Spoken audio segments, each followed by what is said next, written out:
Hoy vamos a continuar con nuestra serie. ¿Qué estamos viendo? ¿Qué serie estamos viendo? Mateo. ¿Sí? A Dios gracias, vamos en el capítulo 24. Estamos viendo estas dos porciones, que es el capítulo 24 y el capítulo 25, ¿sí?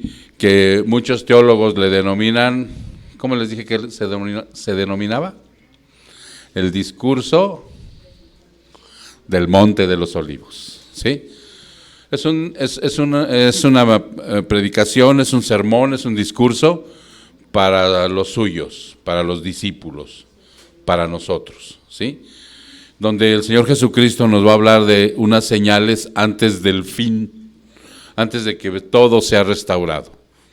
Nosotros sabemos, hermanos, que todo este sistema que estamos viviendo ahorita, aunque hay mucha gente que se dedica a preservar el planeta, son ecologistas, cuidan a los animales. ¿Eso está bien? Pregúntome yo. ¿Qué opinan? Sí, está bien. Es una labor que están haciendo. Muchos de ellos, inclusive, conocen del Señor Jesucristo. Conocen, saben a conciencia que el trabajo que están haciendo es temporal. ¿Sí me explico? ¿Por qué? Porque esto va a ser destruido. Este sistema tiene caducidad. Muchos de ellos que son ecologistas, gente altruista, que trabaja por esas preservaciones que les digo, sabe del Señor Jesucristo y sabe que su trabajo es temporal. Y es loable que lo hagan porque aún y a sabiendas de que es temporal esto, lo están haciendo. Otros no, otros tienen como la esperanza de que en un momento determinado, o sea, esto vaya a cambiar, ¿no? En un momento dado, pero no va a ser así.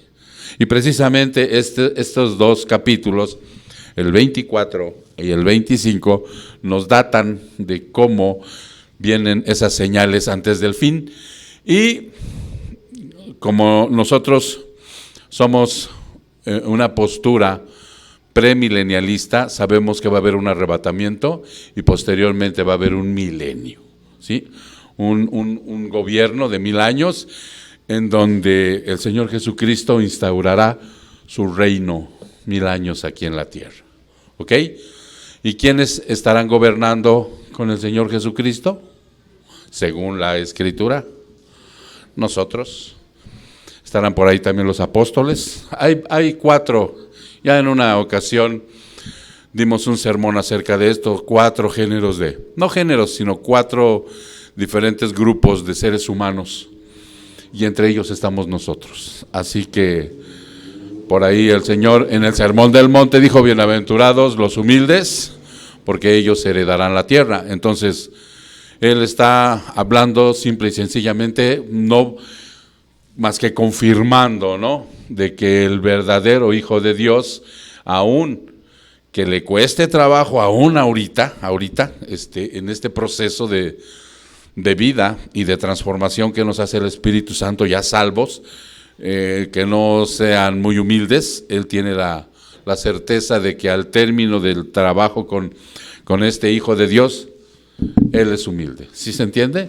Y por lo tanto, Él terminará heredando esa tierra que promete el Señor Jesucristo.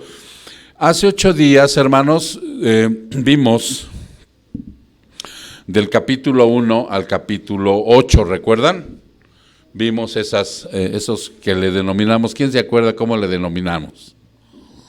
Era algo así como un dolorcito, dolor de parto, ¿no? Mis hermanas los tienen bien identificados. Nosotros no lo hemos experimentado ni lo experimentaremos nunca, pero sí hemos experimentado también el nervio, la angustia, compartiendo con nuestras esposas el momento que se acerca del alumbramiento de un hijo, ¿no? Y estamos con ellas ahí y sufrimos igual. En ese tiempo yo no era cristiano y quién sabe cuántos cigarros me fumé. Entonces también es una angustia, pero no se compara con el dolor que ustedes sienten, ¿verdad, hermanas? A pesar de que en un momento dado algunas las sedan, ¿no? O sea, les ponen seda.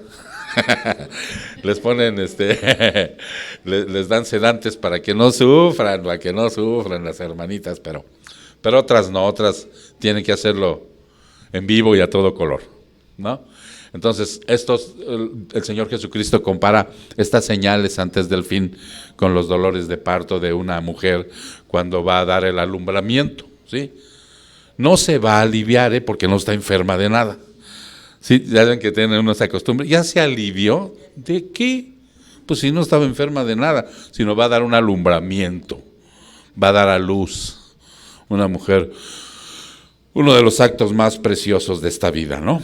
Mas, sin embargo, también nosotros los cristianos estamos conscientes que cuando un ser así tan precioso, tan deseado, sí, que viene a este mundo, también ya trae la semilla de iniquidad en su interior. Desde el vientre de mi madre, yo fui concebido en pecado. Entonces, ni modo.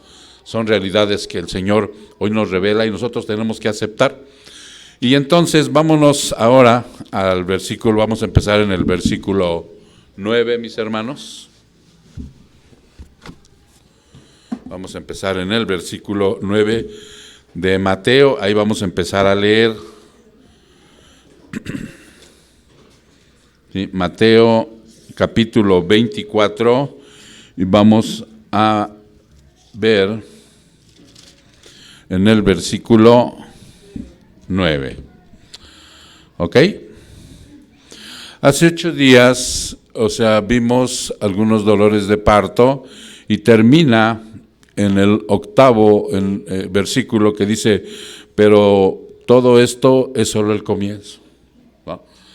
Y estaba un poquito así como dura la situación que nos virtió el Señor Jesucristo de ese tiempo, porque recuerden algo importante, estos dolores de parto antes del fin es en el tiempo de la gran tribulación, ¿sí? Agradecidos estamos con el Señor que nosotros no vamos a atravesar eso. Agradecidos estamos con el Señor que toda persona que haya vivido la era de la gracia y del arrepentimiento, ¿sí?, va a ser arrebatada. Pero va a haber gente que, aunque es predestinada para el Señor Jesucristo y su salvación, muchos en ese tiempo no han nacido de nuevo. Ellos se van a quedar. Ellos se van a quedar en la gran tribulación y posteriormente en esa tribulación va a haber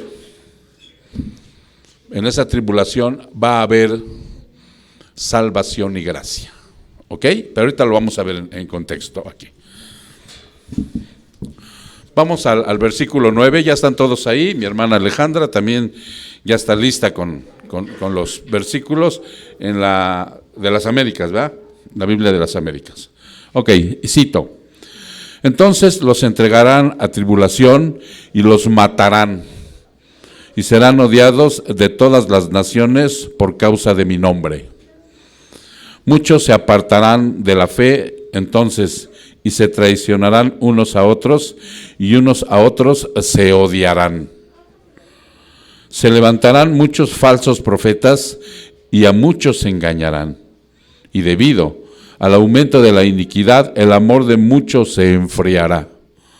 Pero el que persevere hasta el fin, ese será salvo. Y este evangelio del reino se predicará en todo el mundo, como testimonio a todas las naciones, y entonces vendrá el fin. ¿Ok? Vamos a orar.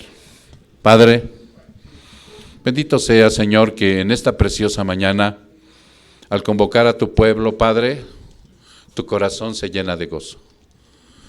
Es un corazón rebosante de alegría porque ves hijos tuyos obedientes al llamado, Señor, de este día tan especial.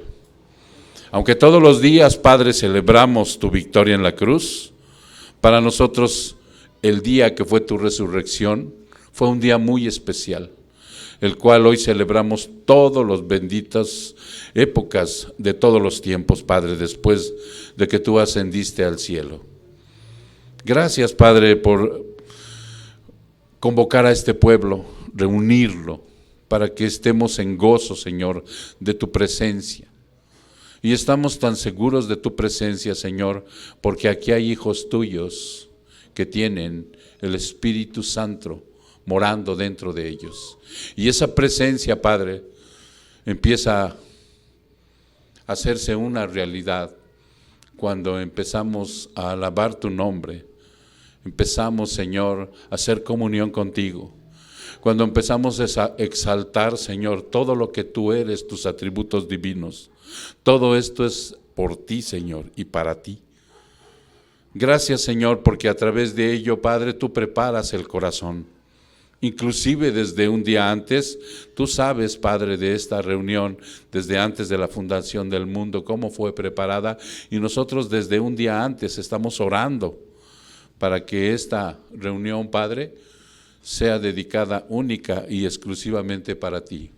Pero salimos beneficiados, mi Señor, porque vamos a escuchar la revelación de tu palabra, vamos a ser alimentados, fortalecidos, y vamos a seguir siendo regenerados por ti, Señor.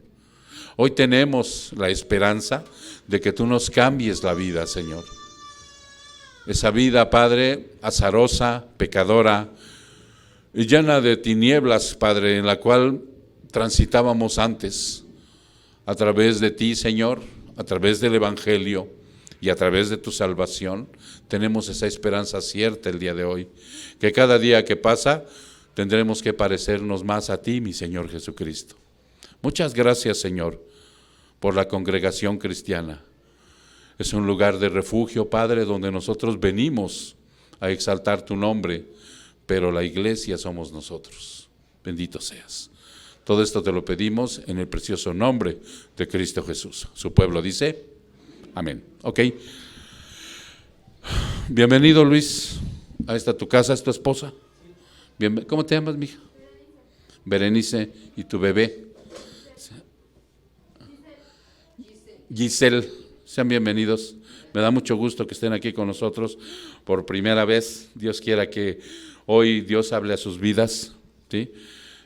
No sé si gustan, la niña puede subir con los niños, o sea, la cuidan muy bien, si ustedes gustan, si no llora, la puede subir mi esposa, que es la hermana Berta, para que ustedes puedan estar escuchando. No tengas ningún temor, hay un cunero allá arriba. Es más, sube, mija.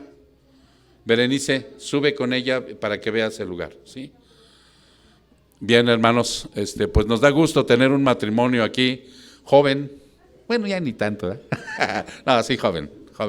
Un matrimonio joven que nos visita por primera vez. Bienvenidos. Bien, mis hermanos, pues ahora sí, como decimos siempre muy comúnmente, vamos a desempacar esta palabra. Esta palabra, ustedes saben que la palabra tiene poder para transformar nuestra vida. Nada más hay que ser obedientes a ella, ¿sí? Nosotros los días lunes estamos dando un curso acerca de la importancia de la membresía, ¿no?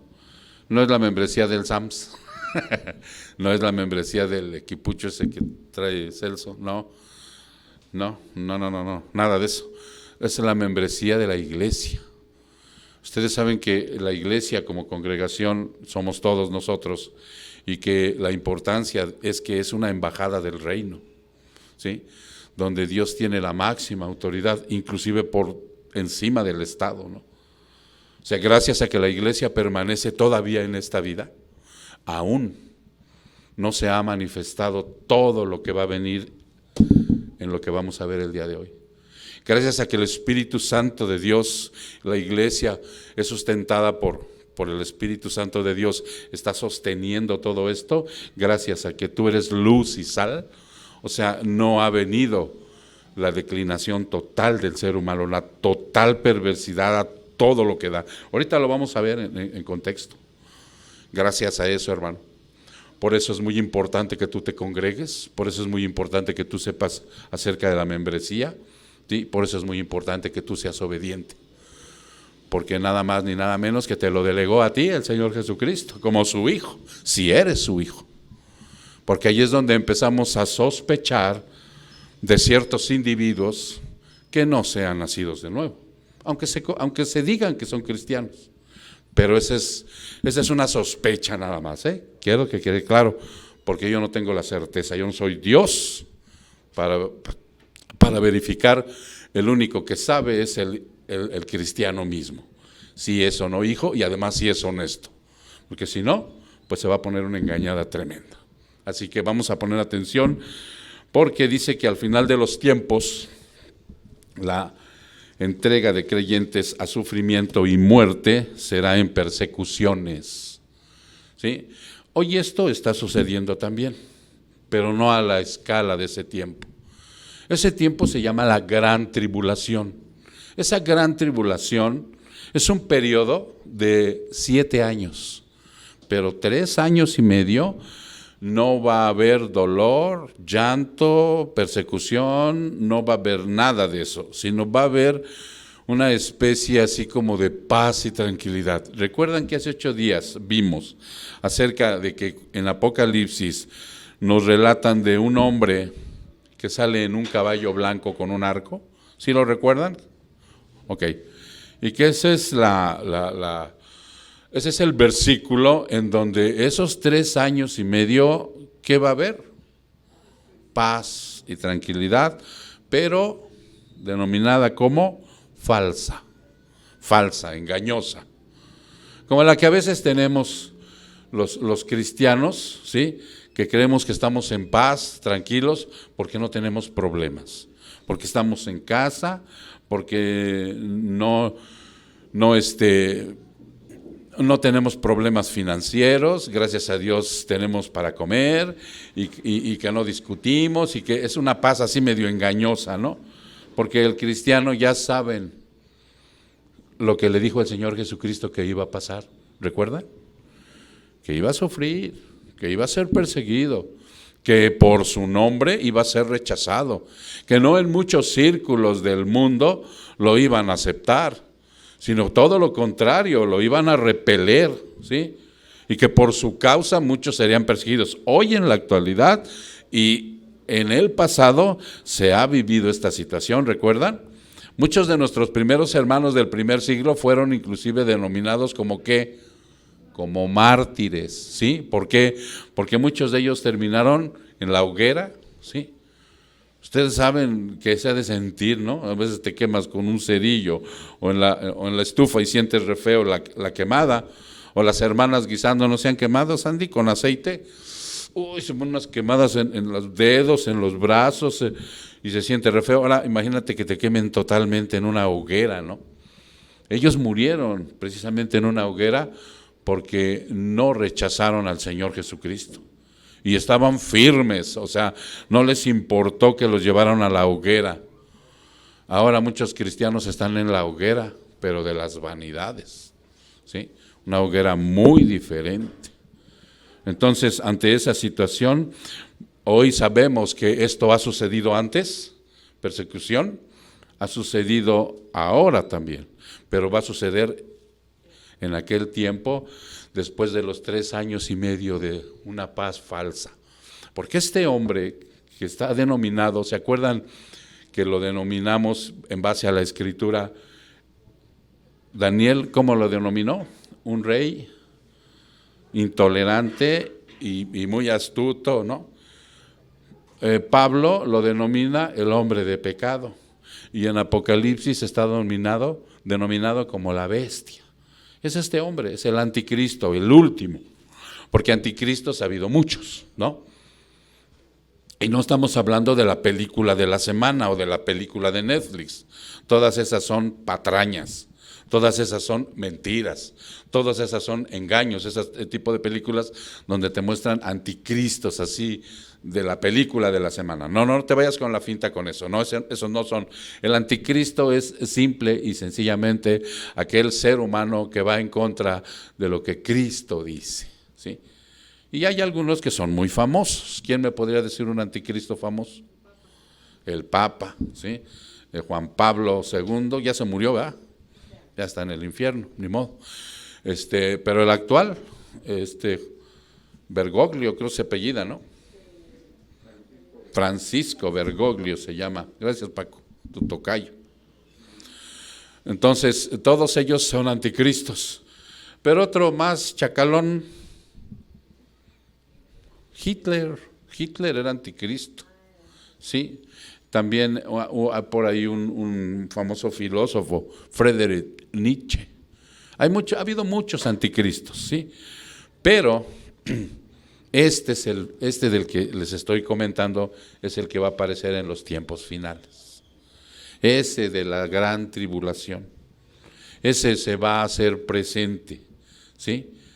Y cuando esto sea dado, entonces la iglesia será levantada, será arrebatada. Cristo primero viene por los suyos y se los lleva. Aquellos que han vivido la era de la gracia, la era del arrepentimiento, van para arriba. Y muchos de los que quedan, aunque sean predestinados, aún no han nacido de nuevo. Aún no han nacido de nuevo. O sea, están predestinados, pero aún no tienen la salvación.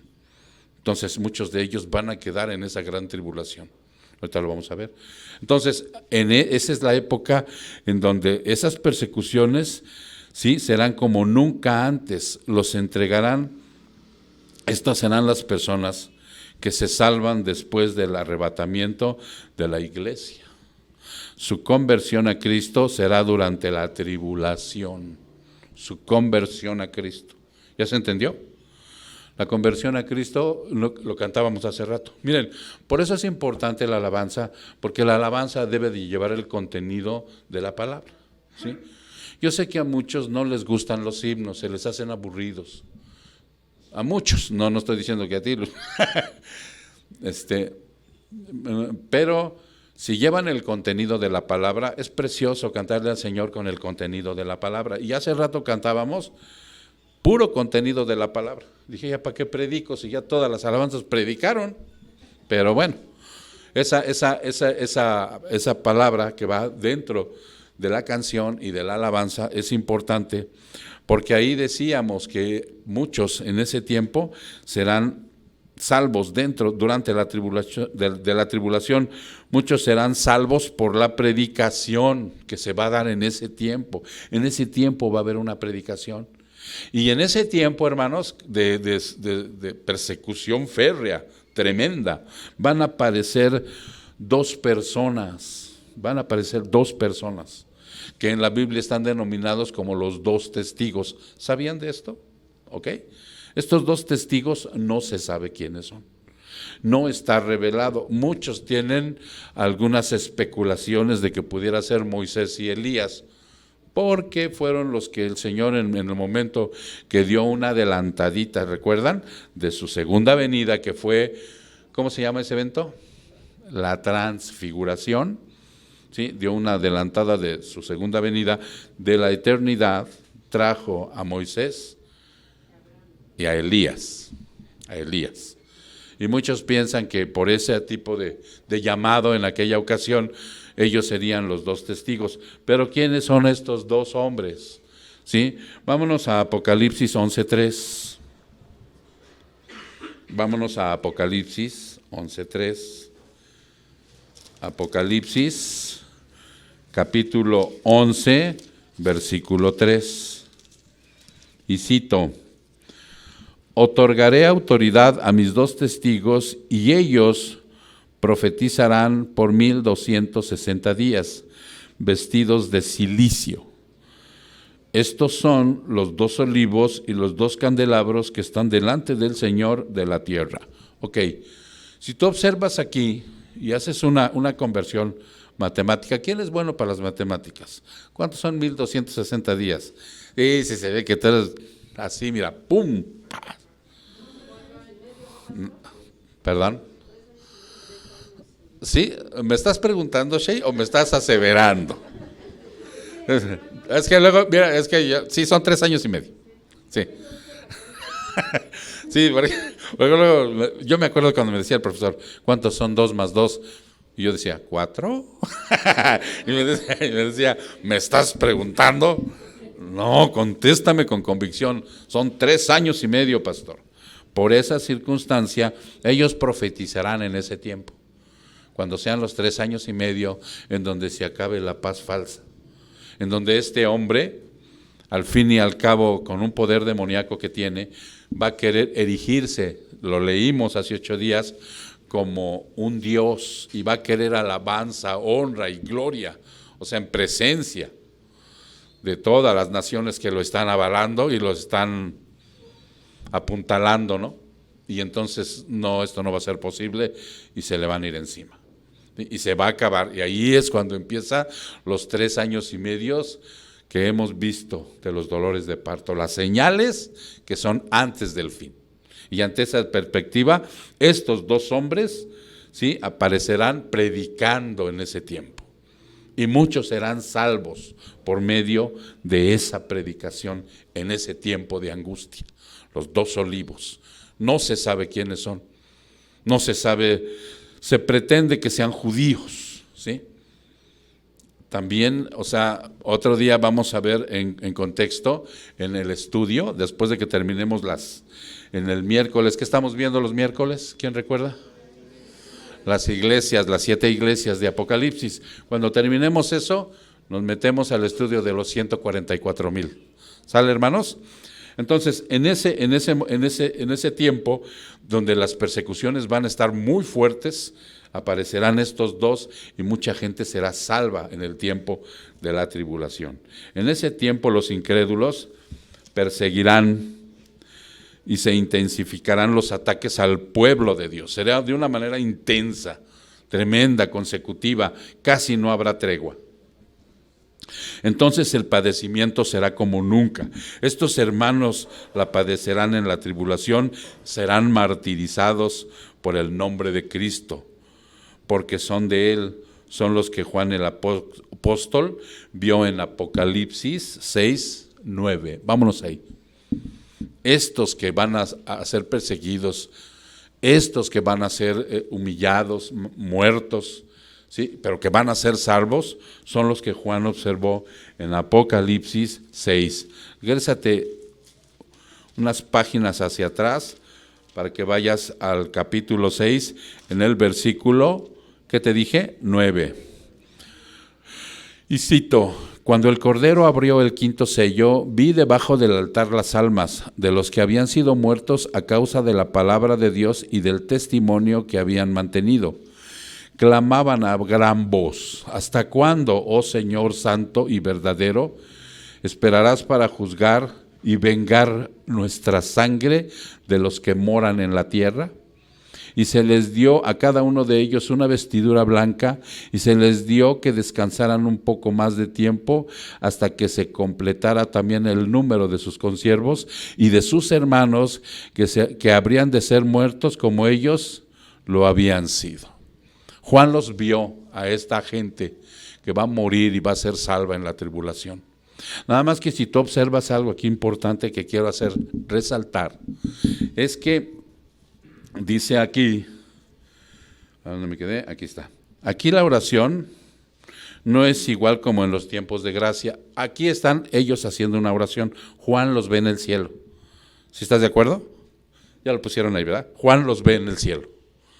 Pero están haciendo una oración muy distinta a la que ahora hacemos en los tiempos de gracia.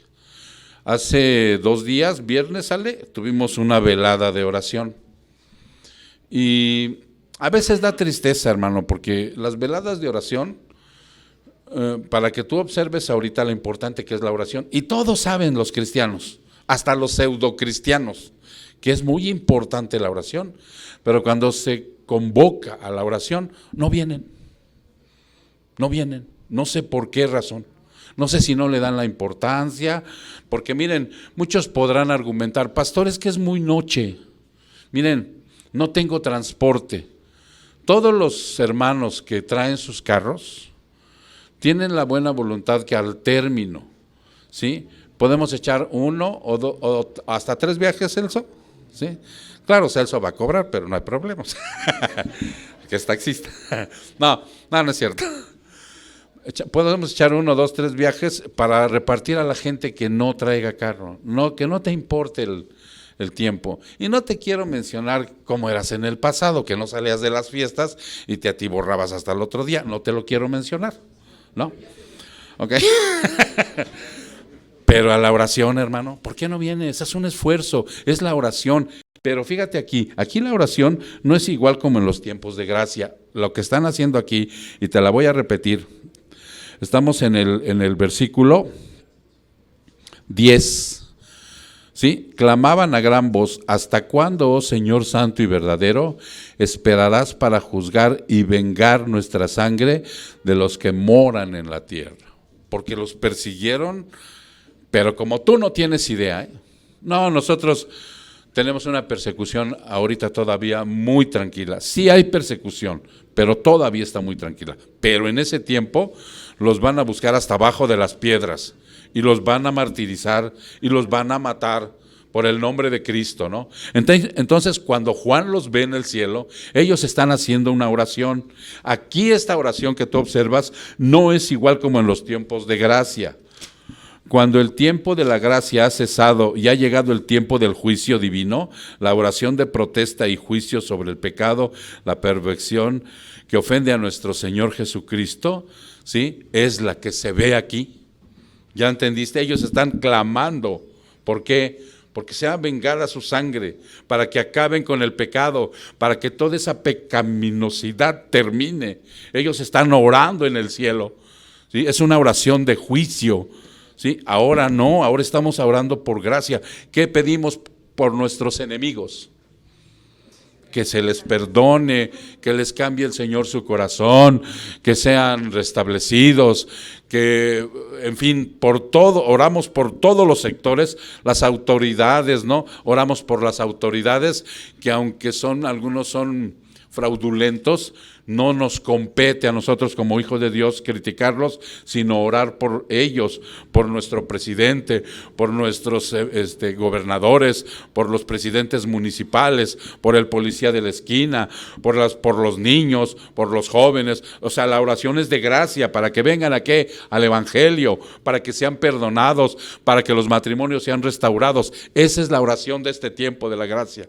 Pero llegado el momento de aquella señales antes del fin en la gran tribulación, Juan observa a la gente orando de una manera diferente, ¿sí?, pidiendo y clamando que ese pecado termine ya, ¿sí?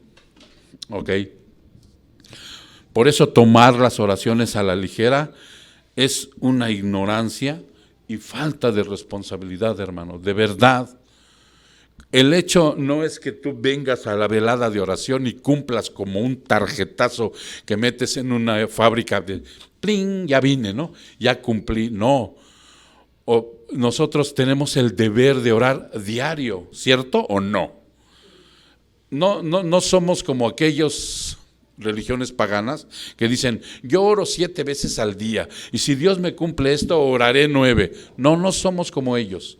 Es una cuestión de convicción por lo que estamos viendo, por lo que sabemos en dónde va a terminar esta gente que no tiene a Cristo, ¿sí?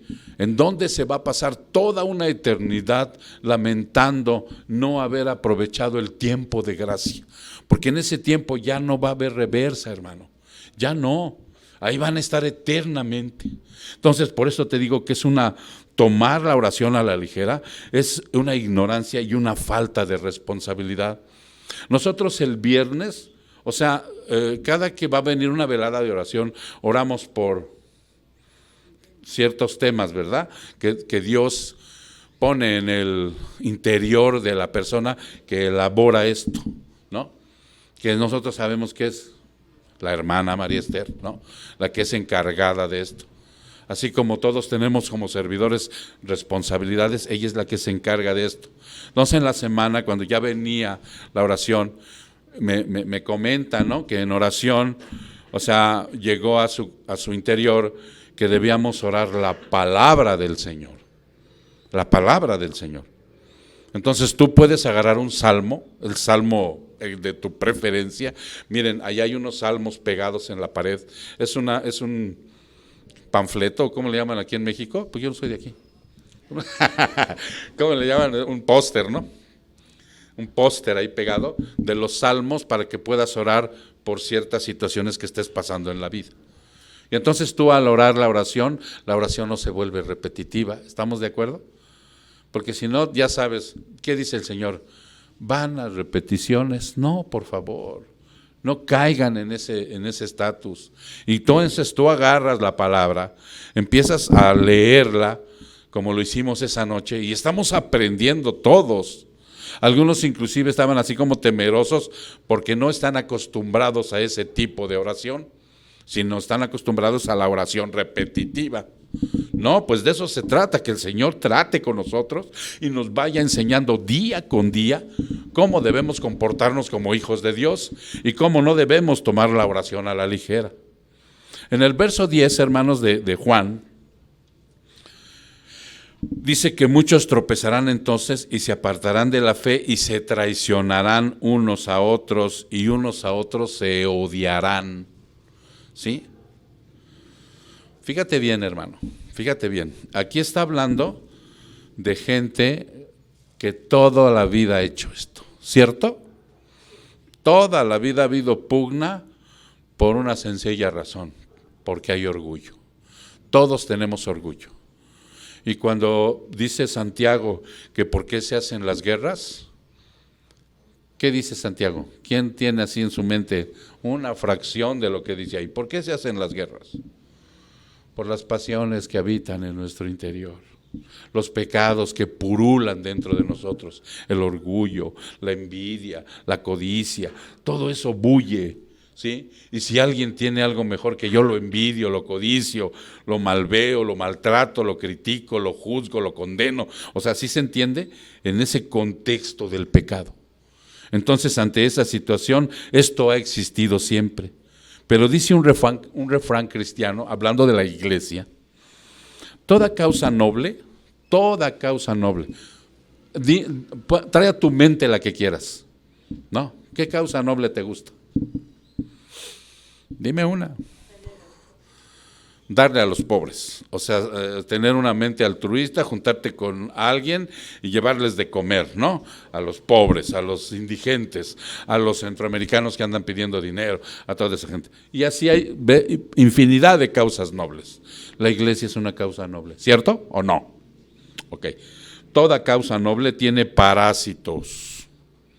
Y ahí ya como que ya no me gustó, dije, ay. Toda causa noble tiene parásitos. Si tú sabes lo que es un parásito, ¿verdad? Es un ser que vive y se aprovecha de todas las cuestiones que están en el cuerpo, quita la vitamina, o sea, es un parásito, no hace nada, pero ¿cómo chupa? ¿Sí? A quienes les atrae asociarse con esa causa. Les gusta, dicen, la iglesia, dale. Y sobre todo si se vuelve popular la iglesia. Para allá y para acá, y pastor, y hermano, y guagua para allá. Pero en cuanto surge tropiezo y aparecen críticas y conflictos, pierden su devoción. Cuando esa causa es difamada y los que están en ella sufren persecución, ¿sí? Bye bye. Siempre ha habido falsos cristianos agazapados y escondidos en el cristianismo. Siempre también desde que Cristo murió y resucitó, esto ha sido también de todos los tiempos. Pero en el tiempo de la tribulación, no serán hipócritas, sino que abiertamente traicionarán al pueblo. Sí, porque ahorita por eso se menciona esa palabra, agazapados y escondidos dentro del cristianismo. No revelan sus verdaderas intenciones.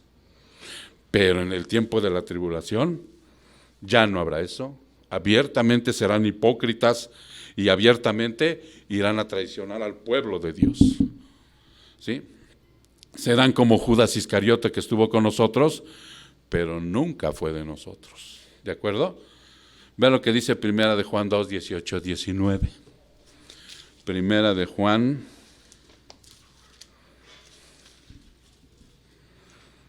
2, 18 y 19. ¿Ya estás ahí? Y cito: hijitos, es la última hora y así como oyeron que el anticristo viene, les está advirtiendo Juan en el primer siglo. Ya ustedes oyeron que el anticristo va a venir. También ahora han surgido muchos anticristos. Por eso sabemos que es la última hora. Ellos salieron de nosotros, pero en realidad no eran de nosotros, porque si hubieran sido de nosotros, habían permanecido con nosotros. Pero salieron a fin de que se manifestara que no todos son de nosotros. Este juego de palabra de nosotros y vosotros es muy claro, ¿verdad? Es muy claro. Por eso aquí se termina también la falacia de que la salvación se pierde. No, la salvación no se pierde. La salvación no se pierde. Los que están y se van no eran de nosotros, definitivamente. ¿Sí? Se pierden en el mundo. Se van y se cobijan para seguir pecando y seguir con sus mismos hábitos pecaminosos, a lo mejor en una falsa religión. O simplemente en su casa. Pero hasta ahí. No eran de nosotros. Por eso dice aquí, estos aborrecen al verdadero creyente. Estos aborrecen al verdadero creyente. El creyente verdadero está dispuesto a padecer como su Señor. El que es verdadero creyente está dispuesto a padecer como su Señor. No hay indisposición, no hay apapacho de su parte, no, simple y sencillamente lo que venga, dice. No hay problema. Si hay que ofrendar hasta la vida, pues la vida ofrendo. Si hay que ofrendar la salud ofrendo, porque no me pertenece ya a mí, le pertenece a Cristo. Y esa es la fe con la que todo cristiano tiene que caminar. Imagínense los mártires, hermano, que tuvieran que estar cuidando su vida y su salud por amor a Cristo. O sea, esto, ¿por qué no se entiende de una manera tangible? Entonces dice, el creyente verdadero está dispuesto a padecer como su Señor. Puede vacilar, eso sí, puede vacilar, puede tener momentos de duda, puede tener momentos en donde a veces es presa de un pecado, puede haber ese tipo de cosas. Sí, puede vacilar, dice. A veces duda, incluso desobedece, pero nunca rechazará a nuestro Señor Jesucristo. Hebreos 3:12. Hebreos 3:12.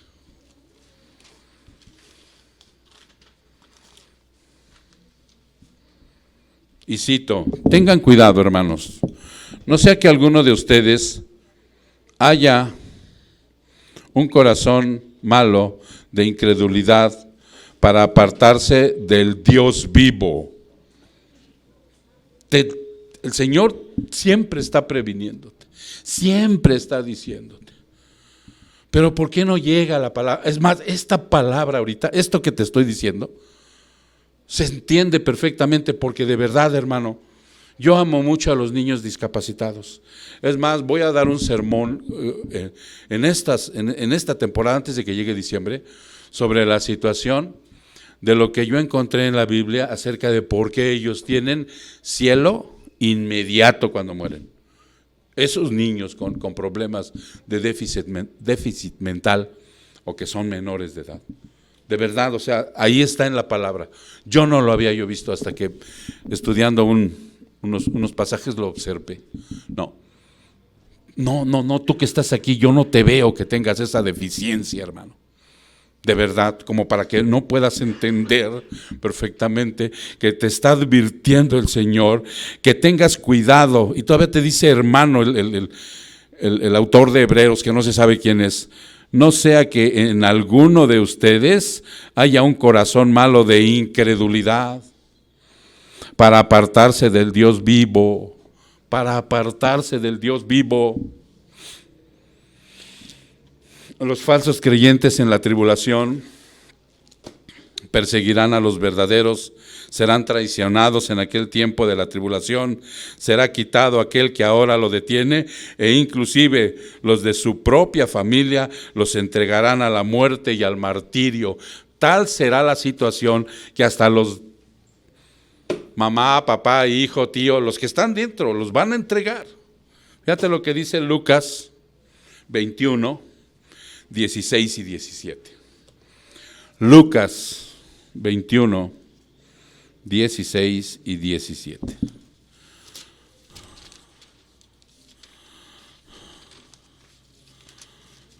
Lucas, ¿qué te dije? 21, ¿verdad? Lucas 21, 16 y 17. ¿Ya está ahí, Ale? Ya. 21, 16 y 17. Cito. Pero serán entregados, están hablando, esta porción, hermano, que estoy leyendo en Lucas, está hablando de la misma porción que estamos hablando ahorita, las señales antes del fin. Pero serán entregados aún por padres, hermanos, parientes y amigos, y matarán a algunos de ustedes. Ahora, si quieren más, dice, serán odiados. 22. ¿Sí? Me quedé. 22. ¿No? 16. ¿Cuál leí? El 16, ¿verdad? 17. Y serán odiados de todo por causa de mi nombre. Sin embargo, ni un cabello de su cabeza perecerá, con su perseverancia ganarán sus almas. Esa va a ser la triste realidad.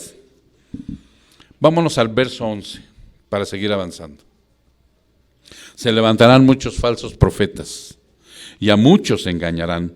En la tribulación habrá una gran alianza, ¿sí?, de los falsos profetas con los falsos cristos. Los falsos profetas ya conocemos algunos, son muy bien identificados. Esos falsos profetas son identificados porque tienen doctrinas que parecen cristianas, pero no lo son. Te voy a mencionar algunas, ¿sí? Un falso profeta siempre va a hablar de prosperidad. En su iglesia va a tomar los versículos donde Jesús habla de prosperidad económica, ¿sí?, los van a torcer. Donde Jesús habla de prosperidad espiritual, los van a torcer para formar toda una doctrina que le llaman la doctrina de la prosperidad, ¿sí? Ellos van a hacer pactos. Al término de cada reunión te van a invitar, van a sacar las ollas, los alfolís, lo que sea, ¿no?, para que tú vengas al frente a hacer un pacto con el Señor, pero siempre y cuando traigas un dinero con que hacer ese pacto. Ese es un fraude, ¿eh? Una mujer llamada Ana Maldonado, porque se les tiene que decir con nombre y apellido, que es una falsa profeta. Ella en su iglesia dice que los billetes hablan. Y entonces, de veras que da esta risa. Y dice que van a pasar a hacer su pacto los que traigan primero $1,000, no menos. Y los empieza a distinguir. Hagan una fila aquí los de $1,000. Dice, el que no traiga en efectivo, ahí tenemos los aparatitos para que con su tarjeta puedan hacer la donación. ¿Ok? Y luego pasan los de 500 y luego los que van a ofrendar una casa, un carro, o sea, no sé, empiezan a hacer ese tipo de cosas. Son cristianos, dicen ellos. Tienen iglesias cristianas, pero esta es la característica de un falso profeta. Luego vienen otras doctrinas también, que purulan mucho en las iglesias y que probablemente tú ya las has visto, escuchado e inclusive practicado. Yo lo hice, yo estuve ahí. Yo estuve algunos años en una iglesia así. Esa es la doctrina de decláralo y recíbelo. ¿Cómo es esta doctrina de decláralo y recíbelo? Es una declaración de un deseo personal, ¿sí? Yo ¿sabes qué puedo? Yo puedo declarar, ¿qué? La palabra, exactamente, porque es algo que a mí me manda Dios a que yo declare ahorita la palabra para que ustedes sean exhortados, confrontados y edificados. ¿Sí se entiende lo que es eso? Que sean, ¿qué dije? Exhortados. En esa exhortación es lo que el Señor dice, cuidado, tengan cuidado, mira, levántate, ya no sigas viviendo de la misma manera. Confrontados, ¿qué sería? Como lo que les hice hace rato, ¿por qué no vienen a la oración? ¿Por qué van gustosamente a otro lugar, pero contentos y felices, y hasta llegan temprano, y a la oración no vienen, ¿no? Cuando es bien importante la oración, no se tratara de, esa es una confrontación. Y alimentados, que la palabra te dé para que tú puedas cambiar de vida por medio del Espíritu Santo. Acuérdate muy bien que no soy yo, hermano, no soy yo. Yo siembro. Mis hermanos servidores plantan. ¿Quién da el crecimiento, Toño? Dios. Dios. Así está la palabra. Pablo lo dijo. Pablo regó. Apolo sembró. Pero Dios es el que da el crecimiento. Nosotros también plantamos, ¿no? Yo a veces en lugar de regar, la riego. Pero pues me perdonarán, o sea, estoy también en el camino del crecimiento. O sea, pero el que da el crecimiento es Dios. ¿Sí se entiende? Entonces, ante esa situación yo puedo declarar la palabra con ese propósito, pero no un deseo personal, hombre. ¿Qué sería declarar un deseo personal? Exactamente, yo declaro que ahora, miren, les voy a poner un ejemplo. Vamos a poner el colado de aquí arriba, porque los niños ya no nos caben allá, y entonces tuvimos que pedir un préstamo y se va a pagar por medio de las ofrendas. Y vamos a echar ese coladito y vamos a echar un cuartito ahí arriba para que los niños tengan más espacio, porque a Dios gracias ya no caben. De que yo ahorita los pasara a hacer una declaración, ¿no? Vamos a declarar que esto es de nosotros y que vamos a recibir el triple y el cuádruple. Y no, yo declaro, ¿no? Yo declaro que mi hermano, ¿quién viene enfermo? El joven que está tosiendo, venga para acá. Yo declaro que ahorita queda sanado. No, que vaya al médico. ¿Quién tiene diabetes? Levante su mano el que tenga diabetes. El que sea hipertenso. ¿Nada más yo? Ay, entonces, sí tienen un pastor bien tronado. Entonces, yo declaro que se me quite la diabetes, que se me quite la hipertensión en el nombre de Jesús. No, esas son doctrinas, hermano, de decretos y declaraciones de deseos personales. Pero muchos se la creen, hermano. No van al médico, ¿sí? Viven engañados, o sea, en fin. ¿Qué otras doctrinas? Hay una doctrina que se llama movimiento apostólico y profético, ¿no? Ya no hay apóstoles, ya no hay profetas, de verdad. El último apóstol, ¿quién fue? Pablo. ¿Y el último profeta? Que realmente lo utilizó Dios con un propósito, Juan el Bautista. Ok, entonces ante esa situación, ahora hay todo un movimiento en donde hay escuelas para apóstoles y para profetas, ¿no? Ustedes han hablado ahí también de la doctrina de sanidades y milagros. El otro día dimos un estudio, ¿no?, acerca de lo que es el milagro y la sanidad.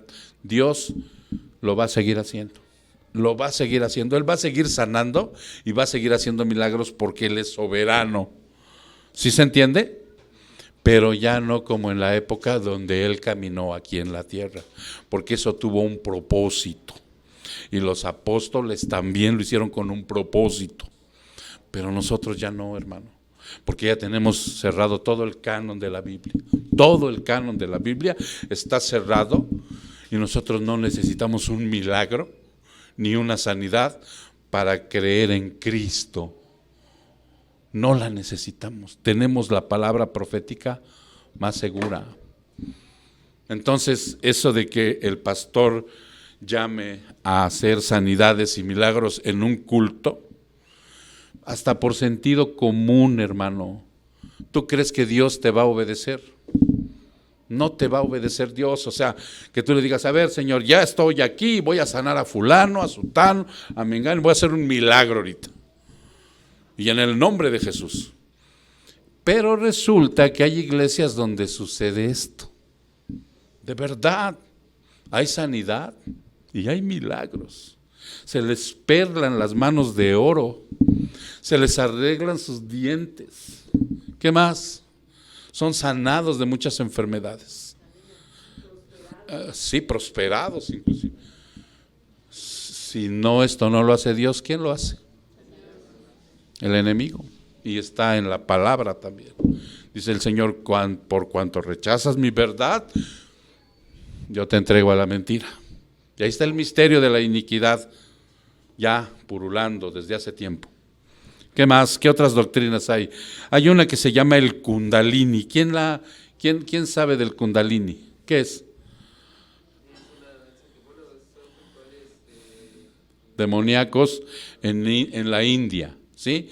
En donde está el que preside estos cultos y las personas empiezan a moverse frenéticamente. Unas se caen para atrás, se para el precursor, las toca y se caen para atrás. ¿Les parece familiar esto? En las iglesias lo hacen. Y esto es demoníaco. El Kundalini está catalogado como eso. Y lo hacen pastores, y lo hacen líderes, y lo tienen como doctrina en las iglesias. Sí, muchos falsos profetas. Pues estamos hablando de falsas profetas. Y en donde también hay doctrinas de enseñanzas que meten psicología para que el cristiano se sienta bien y levante la autoestima. No, Cristo no vino a levantar una autoestima. ¿A qué vino Cristo? A darle vida a un muerto. Entonces, ante estas situaciones, vemos cómo en aquel tiempo, en los últimos tiempos, antes del fin, en la tribulación, las características de las falsas religiones, o sea, serán igual, pero con más intensidad en ese tiempo, y se van a aliar con los falsos cristos. ¿Quiénes son los falsos cristos? Ya vimos los falsos profetas, que dicen que tienen a Cristo también, pero estos falsos cristos están denominados en otra circunstancia. ¿Quiénes serían?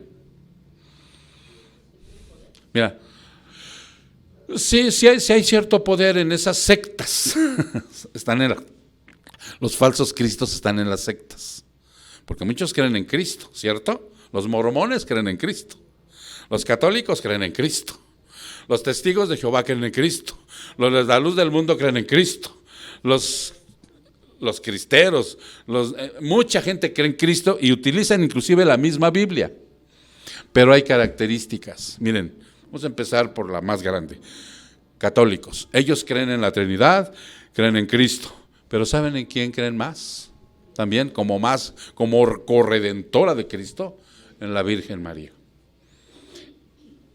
en la Virgen de Guadalupe. Y la verdad que ni son vírgenes ni es Guadalupe, es María, fue una gran mujer, está en el cielo, nuestros respetos para ella, pero no es ninguna, no tiene las características de nuestro Señor Jesucristo. Ella es una humana, fue una humana como cualquiera de nosotros. Y tienen aparte, los católicos tienen el catecismo. El catecismo es un libro que lo igualan. ¿Saben qué es el catecismo? El catecismo son todas las costumbres y tradiciones escritas por los papas que van de antaño hasta ahora. Escriben costumbres y tradiciones y las igualan a la palabra de Dios. Ahí con eso ya son falsos cristos. Testigos de Jehová también creen en el Padre y en el Hijo y en el Espíritu Santo, pero ellos dicen que Cristo no es Dios y el Espíritu Santo tampoco. Falso Cristo. Y así sucesivamente los mormones y todos ellos tienen torcida la doctrina. En los últimos tiempos van a hacer alianzas en donde hasta hechiceros van a entrar ahí. ¿Sí se entiende? Apocalipsis 9, 20, 21. Apocalipsis 9, 20 y 21.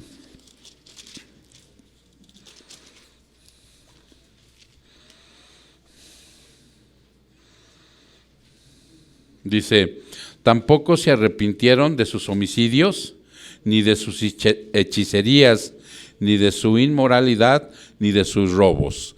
En este contexto y en este versículo quiere decir que ahorita muchos de ellos que están dentro de estas sectas y doctrinas equivocadas han venido al arrepentimiento. Muchos de los que están aquí, incluyéndome yo, hemos salido de esas iglesias cristianas evangélicas de mala doctrina, ¿cierto? Muchos de los que están aquí hemos salido, ¿sí?, de esas doctrinas equivocadas. Cristo nos ha llamado y hemos salido de ahí por la gracia de Dios. Muchos de los que están ahorita en las sectas metidos van a salir, hermano, Por eso tenemos que predicar el evangelio. Van a salir de ahí, dice un versículo, salgan de ahí, pueblo mío, pero ¿cómo van a salir si no les predicamos? Tenemos que ser valientes en ese sentido. Pero en el tiempo de la tribulación, dice aquí, que no se van a arrepentir. Y hasta hechiceros. ¿Sabes lo que es un hechicero en el contexto de lo que está hablando aquí Apocalipsis? La palabra se llama parmatia. ¿A qué te suena? Parmatia. ¿A qué te suena? A farmacia. ¿De qué estará hablando? Ya está hablando en lenguas el pastor.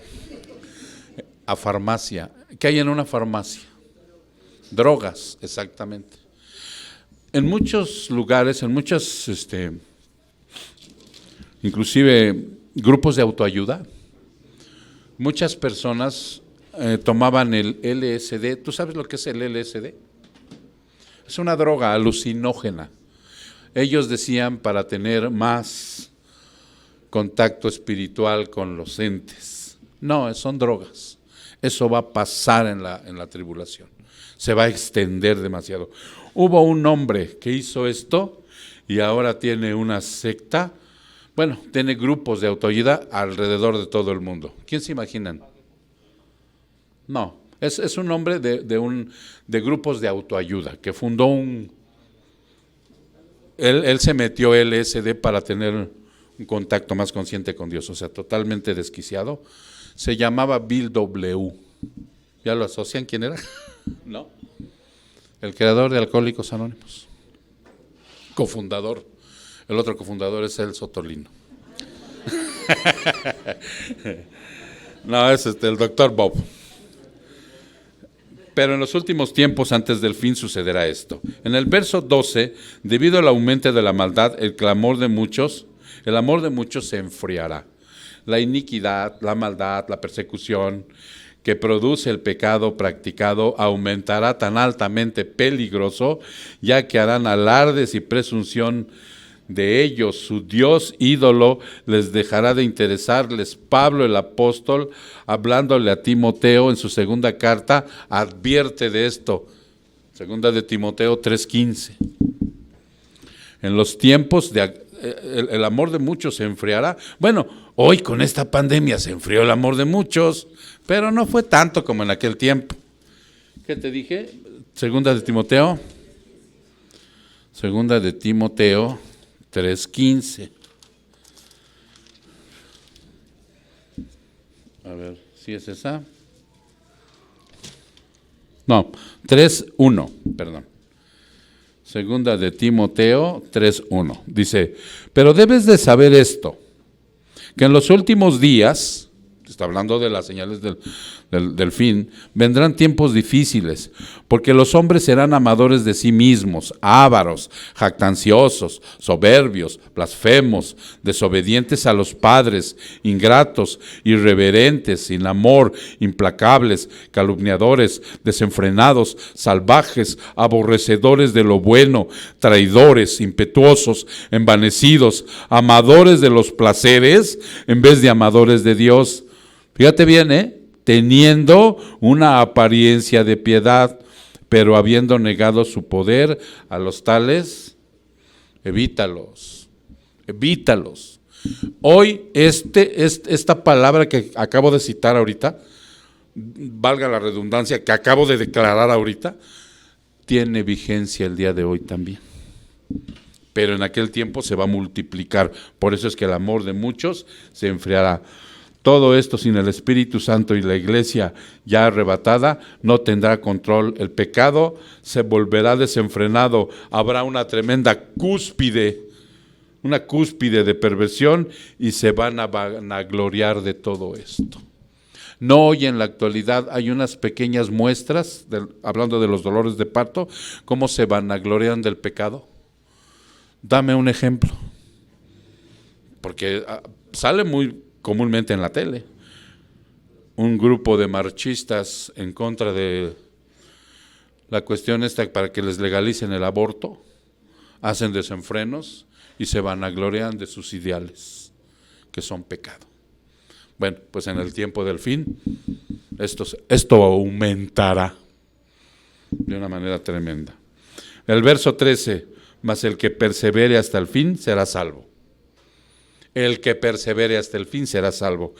Este versículo, al ser mal interpretado, supone, ¿sí?, primero, el que no sea perseverante pierde la salvación, y esto no es verdad. La salvación, ¿por qué es? Por gracia, por medio de la fe. Porque la salvación no se pierde, hermano, sino lo único que está diciendo aquí, que por lo tanto la perseverancia es un testimonio de que se es salvo. ¿Sí? Nosotros no podemos ser salvos antes por obras, no podemos. Estamos incapacitados. Nos tiene que salvar Cristo, y una vez que nos salva, entonces ahora sí nos capacita para hacer buenas obras. ¿Ya se entendió? Antes yo no podía dejar de pecar. Todos los pecados me abrumaban, todos los pecados me ganaban y todos los pecados me aplastaban.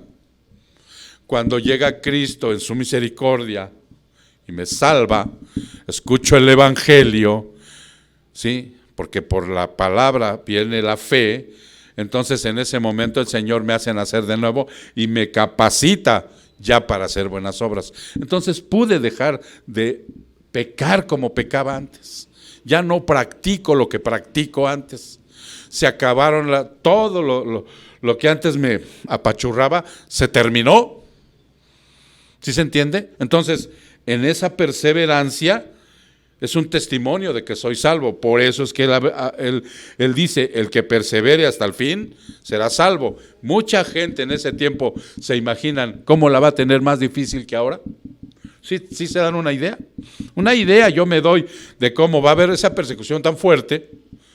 Por eso dice, ahí vas a tener que demostrar verdaderamente que eres salvo, porque no te vas a echar para atrás. Te van a matar, te van a martirizar, te van a perseguir, pero tremendamente. En ese tiempo no va a haber chance de estar agazapado en una iglesia, así escondidito que soy cristiano y light. No, en ese tiempo no. Entonces, por esa razón, así lo manifiesta el versículo 13. Y luego, pues vamos al versículo 14, dice, ¿sí? ¿Cómo dice el versículo 14?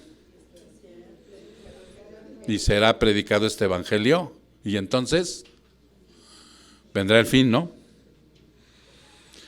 Entonces, dice, antes de que Cristo nuestro Señor aparezca, dice este versículo, que será predicado el evangelio en todo el mundo. Ahorita no está siendo predicado en todo el mundo. Se pretende, ¿no?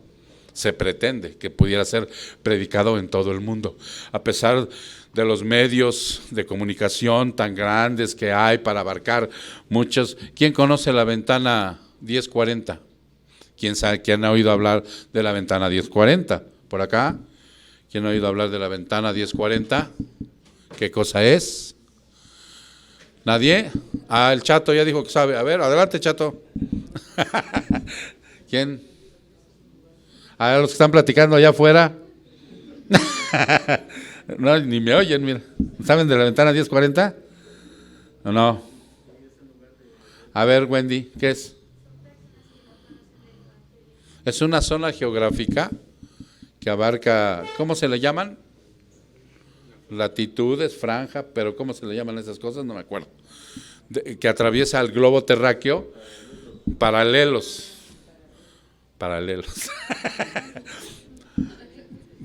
Un paralelo. Entonces, abarca esa franja de paralelos, una franja geográfica que atraviesa todo el globo terráqueo, que son las partes más difíciles, en donde el evangelio aún ha entrado muy poco. Por lo regular, ¿conoces algunas naciones, Wendy? ¿De quiénes eran esas? Son parte de Asia, ¿sí? Ahí donde está todo lo de Oriente, hermano. Afganistán, China, hay muchas franjas en donde aún no conocen del evangelio. Irán, Irak, Argelia, todas esas ciudades que está mencionando Paco, ¿sí? En esas todavía no lo conocen, pero dice que cuando esto venga, ahí sí ya nadie va a dejar de ser predicado. el evangelio en todo el mundo, a pesar de todo. El evangelio sigue siendo su cometido. Los hijos de Dios, a pesar de que la tribulación será una época malvada y demoníaca, seguirán el propósito y la encomienda. De forma sobrenatural, este evangelio será predicado a cada persona del planeta, así esté metido en la sierra más profunda, donde no se pueda llegar ni siquiera con un caballo. ¿Y cómo, pastor? ¿Quién va a ser el valiente que va a ir allá? Sí, porque dicho sea de paso, ahorita muchos misioneros ni siquiera pueden entrar, están siendo martirizados y los están persiguiendo y los están matando. Y otros están así como haciéndose al oscurito, veraneando nada más en algunas partes, ¿no? Pero en ese tiempo ya no, en ese tiempo esto será predicado de una manera sobrenatural. Apocalipsis 14, 6, 7. Y con eso cerramos. Apocalipsis 14, 6, 7.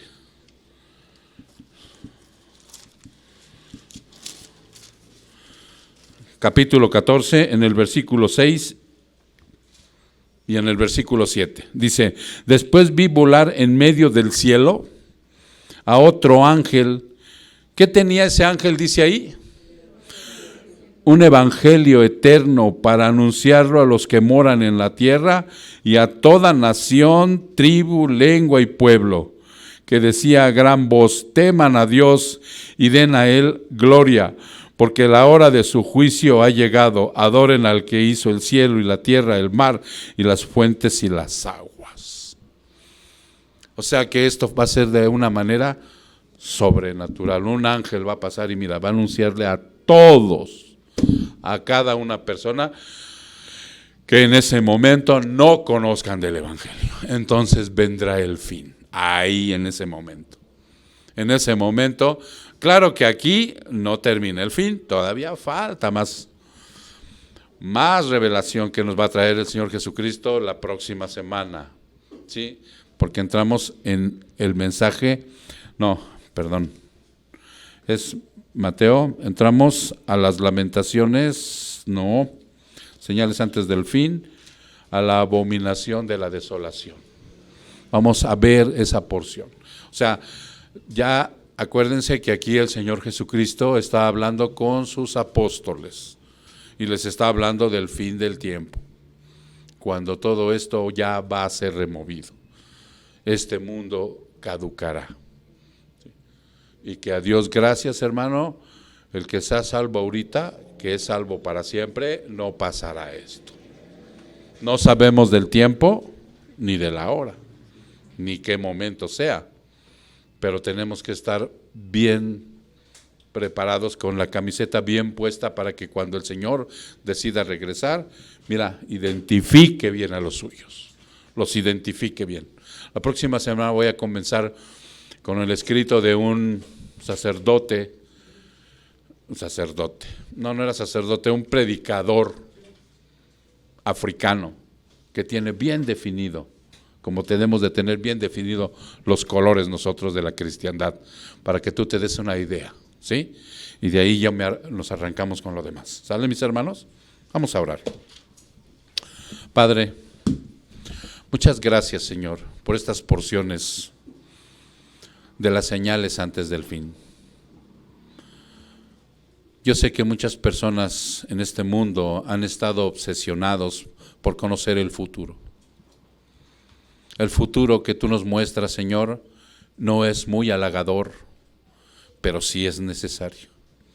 Dentro de tus planes divinos y perfectos, tú has diseñado esto de esta manera. Nosotros lo vemos y lo aceptamos, Padre. Y además, te damos gracias, Señor, porque nos librarás de esa hora.